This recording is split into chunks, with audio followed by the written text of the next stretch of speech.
Beautiful. Good stuff. Come with me. We carry on with this. Where was I here? Good. Okay. That's it. Now we come to parenthetical D. The means is Babylon. Now concentrate with me. One verse here. Confusing because we heard about Babylon before and so on. Come. Verse 13 is in bold. Behold, the land of the Chaldeans, circle Chaldeans, this is the people which was not. Assyria appointed it for desert creatures. They erected their siege towers. They stripped its palaces, and they made it a ruin. That's all I want for now. Okay? Make your notes slowly. Keep in mind that Babylon was an empire twice. Keep in mind that Babylon was empire twice. In the days of Abraham, and shortly after Abraham, you have the first Babylonian Empire. I'm talking about the time of Abraham here. So don't ask me if it was the time of Nebuchadnezzar. It was not. In the time of Abraham and shortly after Abraham, you have the first Babylon Empire. And that Babylon, existing in the time of Abraham, was destroyed by the Assyrian. You have it on the map here, partially. I can send you to another map, but I don't think it's necessary, although I might find one. Okay? By the Assyrian.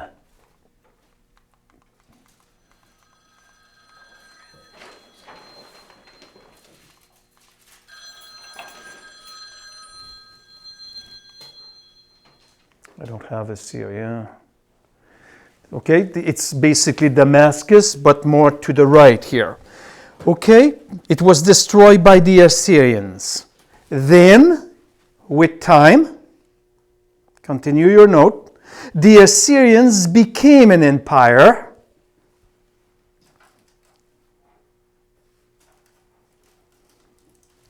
The Assyrian became an empire. And then Babylon once again rose to power. And then Babylon once again rose to power. And guess what? Babylon rose to power and they destroyed the Assyrians.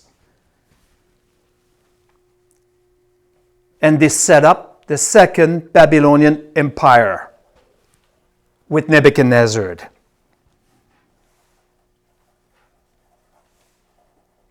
Okay?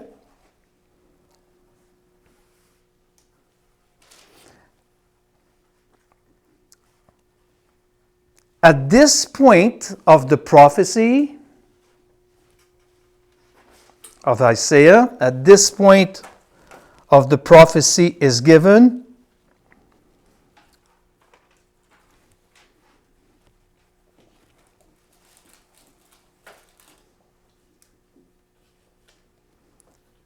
Babylon destroyed the Assyrian at that point. Babylon destroyed the Assyrian.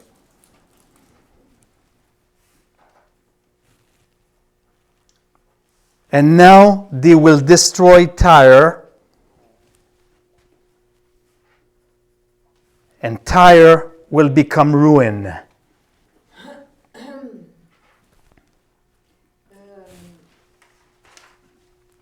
You said at this time of the prophecy, it means what you just said before.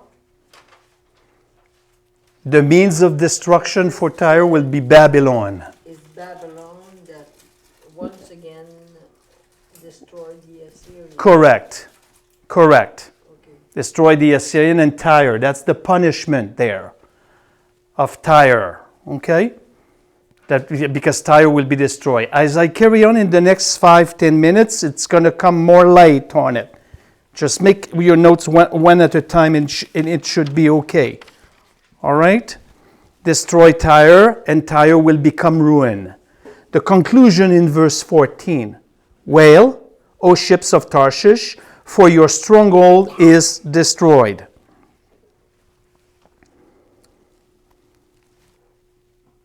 Simply put, that this is the repetition of verse 1.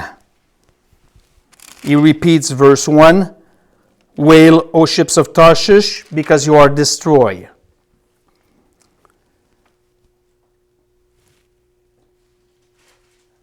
Now that he has described the destruction of Tyre on the coast, we go to number 3, the restoration of Tyre. And I have much to say about this. Will occupy the next 15-20 minutes. Okay? We have the restoration of Tyre. Look at verse 15, 16, 17, and 18, and then it will complete our evening together. Let me read it, because I'm going to reread it twice because of the exposition. Verse 15. Now in that day, Tyre will be forgotten for 70 years. Circle the 70 years twice.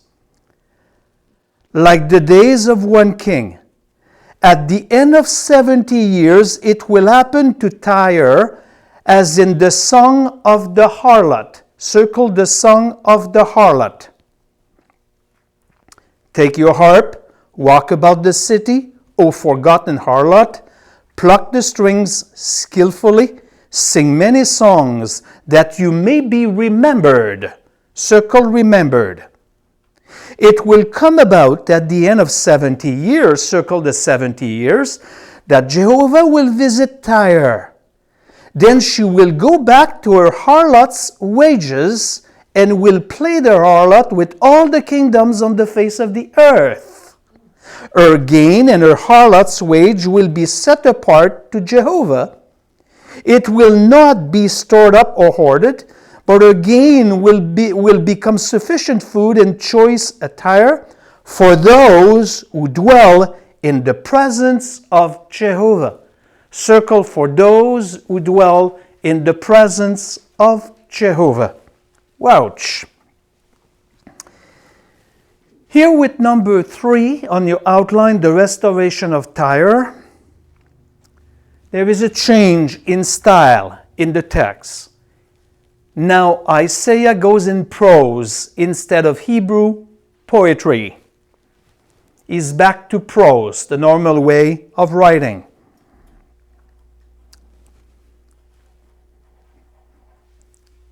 In verse 15, it is in Hebrew prose, no longer poetry.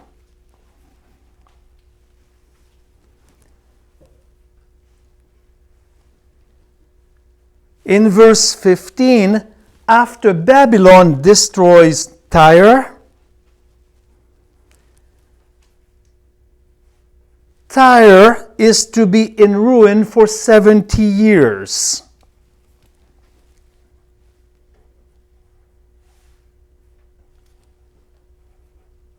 Same with Judah. Judah here was also devastated for 70 years. That's why judgment came as these cities came around and these countries come around with Jerusalem. That 70 years was the Babylonian captivity with the second wave of the Babylonian Empire with Nebuchadnezzar. They went into the Babylonian captivity for 70 years. It was during the Babylonian second supremacy.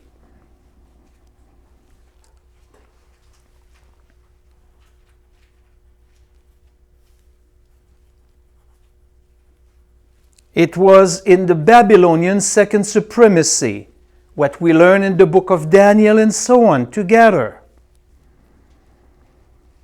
Then Isaiah says, Tyre is going to rise again.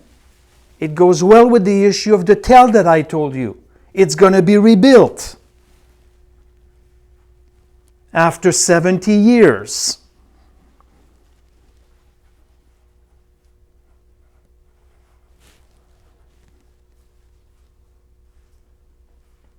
And this is right now in verse 15 that you have in verse 16 and so on, the song of the harlot. Take your harp, walk about the city, O forgotten harlot, pluck the strings skillfully, sing many songs, that you may be remembered. The picture is this.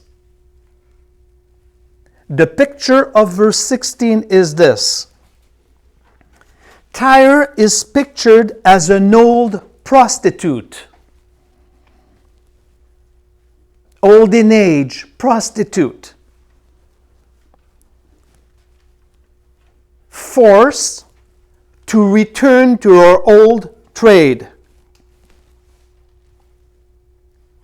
She, that old prostitute, is forced to return to her old trade because of hunger.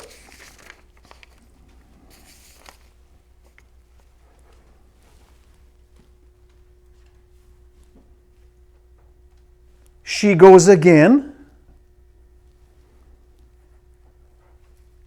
After a long absence of 70 years,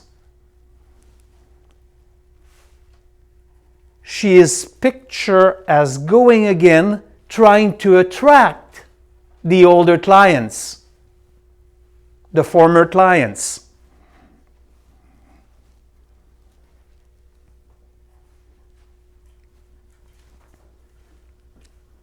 That's the point, that's the picture of the song of the harlot. The point is this,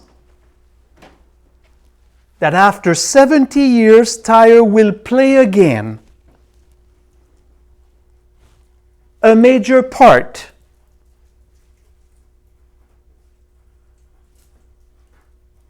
in the trade market, in the world trade. After 70 years, she will play again a major role, being rebuilt. It's on the sea. She will be seen as a harlot in the world trade.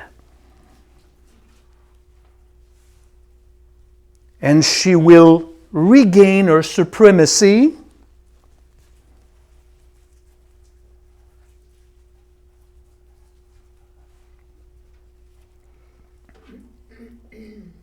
She will regain her supremacy.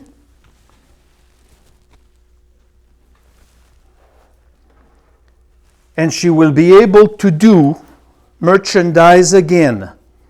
Some merchandise will be corrupted.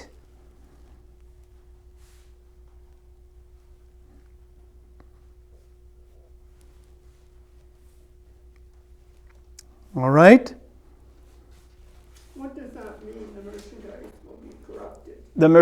The merchandise will be corrupted because of 17 and 18. It will come about at the end of 70 years that the Lord will visit Tyre. Then she will go back to her harlot's wage and will play the harlot with all the kingdoms of the face of the earth. Her gain and her harlot's wage will be set apart to the Lord. It will not be stored up or hoarded, but her gain will become sufficient food. So part of her gain will be corrupted, but part of her gain, it was my next statement, will be good. Verse 18. Her gain and her harlot's wage will be set apart to Jehovah. It will not be stored up or hoarded, but her gain will become sufficient food of choice attire for those who dwell in the presence of Jehovah. She will return, yes, to the old system, but nevertheless, some merchandise will become holy. And that's the part that you want. Some of her merchandise will become holy.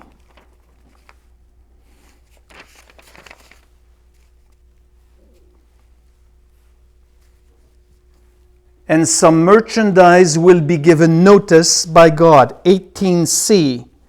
Sufficient food and choice attire for those who dwell in the presence of the Lord. What's that? Those who dwell in the presence of the Lord. Where is the presence of God under the Mosaic law? The temple. The temple and the Jews.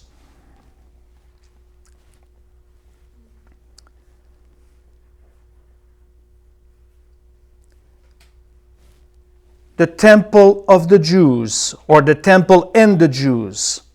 Is there a temple then? Let me finish. Let me finish. Was destroyed by the Babylonian and so on, the temple and the Jews. After 70 years for the temple to stand in ruins, and 70 years for Tyre, because both of them basically come out, the standing in ruin come out because of the Babylonian. Both Tyre arises again to apply a former trade, and so does Judah arise again to rebuild the temple. And at that time the two came together, Judah and Tyre. They come together, and some merchandise of them after being rebuilt will come from Tyre. Come with me in the book of Ezra. You have it there. No need to come. When you turn to Ezra chapter 3 verse 7, it says this: Then they gave money to the masons and carpenters, and food, drinks, and oil to the Sidonians, Sidon, and to the Tyrians, Tyre, to bring cedar wood from Lebanon, even more north, to the Sea of Joppa. You have the picture of Joppa right there, according to the permission they had from Cyrus, the king of Persia. So when Tyre, after the 70 years of laying waste here, not capable of receiving ships and so on, when they will be rebuilding this, some of the merchandise of the harlot will be used in holiness for the rebuilding of the temple. The second temple, the one that you see on the wall there, built by Nehemiah, Ezra, and Zerubbabel. Okay? Because Tyre will become the center of the market again, trading the world, but God pushes it, rebuild, because I have an order of wood coming from Lebanon, rebuild, receive that stuff, I'm going to use it for my purpose.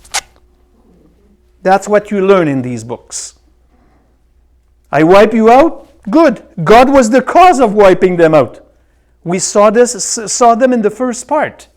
But now God is also the cost of rebuilding, and he talks to Lebanon. Look at my map here, because that's why I've chosen that one, because you have Lebanon right there. And he needs the costly wood coming from there, and who will get it, and so on. It will be the rebuilders shipped to Joppa. And then they will take it to Judah, and some of the merchandise of the harlot will be used for the purpose of God, and they will build the very temple that Christ came in contact with. It's a beautiful example as to the sinful actions of men brings his purposes about. So God is in the stock market right now at that time. They apply the former trade. The two came together, Tyre, Sidon, but Tyre, and then Judah.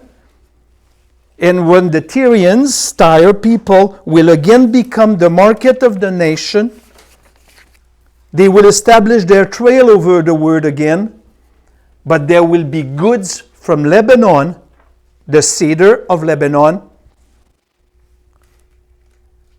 will be brought by Tyrian ships. They will go up north, sailing downward to Joppa, which is right here, right there. They will go to Lebanon, Sidon, Tyre, and they will sail along transporting everything, because the temple was destroyed by the Babylonian. They will deliver that to Joppa, and they will basically transport that with chariots and beasts and so on, straight to Jerusalem to build the temple. Talk about a country that has this story. And talk about a God that says, no sweat, I punish and I also reestablish. Who stirred the heart of Cyrus? Go and rebuild your temple. The Lord. The Lord. The Lord, yeah. See, when we talk about the sovereignty of the Lord, we cannot really talk about it until we pay close attention to His Word and see how, when I use the word pushing, He's steering. A government comes on the scene, and then this. And I always childlikely picture the actions of God sometimes as a pool table. You take the cue ball and everything is centered together and they bang it with the cue and all the tables are moving on the table. That's God being above, behind the sun, like the messages for tomorrow. Beyond the sun, nations are arising. We are in the times of the Gentiles. Now the defeat, the Syrians, Cyrus was Medes. Okay, the Medo-Persian. Because now Babylonian will go down. The Medes will come in, and that the Medes will allow the rebuilding of the temple under Cyrus, the Medes. And now the Medes were defeated by the Hellenistic Empire type of thing. Times of the Gentiles, and we see the pool table, everything is moving on the planet to bring His purposes about. And us, repeatedly, after many messages done on that, we are the church age. We are the church age, and at the end of time, the church age will lose its purity. Okay? We will be brought back home, not because we do good, because it's time to go home. And then the Lord will turn again and deal with His nation. Jeremiah chapter 30, verse 6, the days of Jacob's trouble. And 7 years later, that nation will ask Him to come back, and you know what will happen from there. That's what we call backing up in time when we study these books and glancing at everything to have a better view. It's like being in the forest and all of a sudden you go on a hill and you see, oh man, I was just there in that trail. Because when you are in the forest, you see nothing. But God being in heaven, in the third heaven, sees all movements of the planet and nothing falls short of His sovereignty, permissive will. Everything goes according to plan. And I'm the first one that needs to hear that kind of sentence to stop complaining against the church age and Trudeau and their government and what they do and what they don't do. It's not sanctioning evil in a sense, but God is in charge. And He looks at His church right now on the surface of the planet. Guys, how are you doing? So, I don't know, I'm kind of done. So, studying this way, to that extent of details together, and it's not on my notes right now, should, and this is a prayer with my eyes open, teach your heart unto maturity and stop praying and hoping for things that will not come true, such as church revival and things of that kind. It's contrary to the word. The church is not destructible, because God is the head, but it's prophesied that at the end of time, it will lose its purity. And what should keep a church pure is the Word. It's the Word of God. That's why this ministry is so dedicated to it. And that's why on DIBC we do longer messages without exaggerating. I speak always between 39 and 40, 41, 42 minutes. Why? Because we live in a crucial time where the Word has to go out. There is always room for testimony and stories. It's okay. but not now in this era that we are in right now. You should have at least both. We don't live in a time of storytelling. We need together to have a sense of urgency because the Lord is around the corner, and we need to ask ourselves as church entities, is He satisfied with us? And I'm a little bit like Isaiah, because we studied Isaiah from the beginning, and Isaiah was promised that his ministry was not going to be successful. So is mine. That group is dwindling down. Where are they? You know the math. When you have lost 2-3 sessions, twice, and then you miss a third time, you will never come back. You feel too behind. Excuses upon excuse. Where are the people? You have churches in town here that are evangelistic and they save people by messages. 2 thumbs up.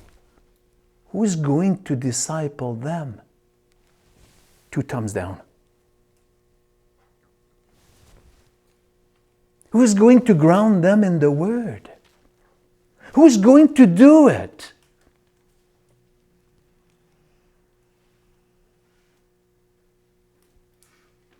So, was quite a bit of a tangent.